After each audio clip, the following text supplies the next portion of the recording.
about Abram, who's kind of like the epitome of faith, and yet even in the midst of his story, you've got elements of faithlessness that's there.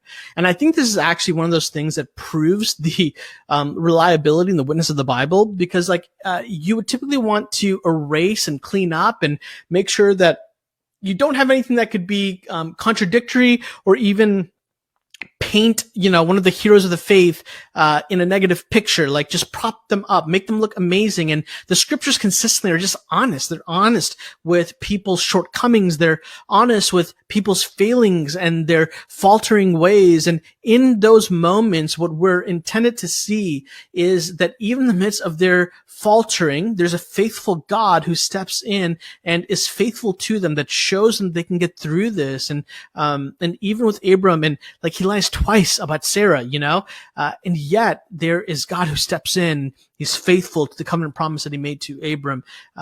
And that's kind of a big issue. And it's a big idea. The same thing happens with the context of Isaac as well. And we'll get into more of that next week. I want to jump into now the New Testament. So the New Testament passages that we're looking at, we're still in Matthew, and now we're in one of the most epic chapters of all of the New Testament, in my opinion, but for sure in Matthew. And this is Matthew 5, 6, 7, and 8, and it's the Sermon on the Mount. And so I want to read just the Beatitudes section for us together. So Matthew chapter 5, here's Jesus. He sees the crowds. He goes up on a mountain, and he sits down with his disciples, and they come to him, and he begins to teach them. And this is the Beatitudes. I'm reading from the Christian Standard Bible. The Beatitudes. Blessed are the poor in spirit, for the kingdom of heaven is theirs.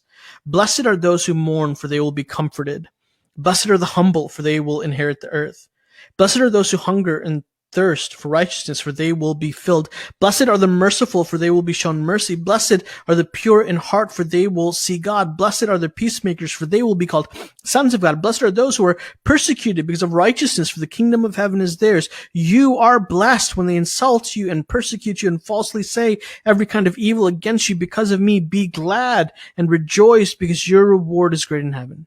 For that is how they persecuted the prophets who were before you. And it goes on. So you've got Matthew chapter 5, the Sermon on the Mount. Matthew chapter 6, Jesus teaches us how to pray. You've got the famous Lord's Prayer there. In Matthew chapter 7, you've got all the stuff about the kingdom of God and the nature of the kingdom of God. And then in Matthew chapter 8, you've got some miraculous healings.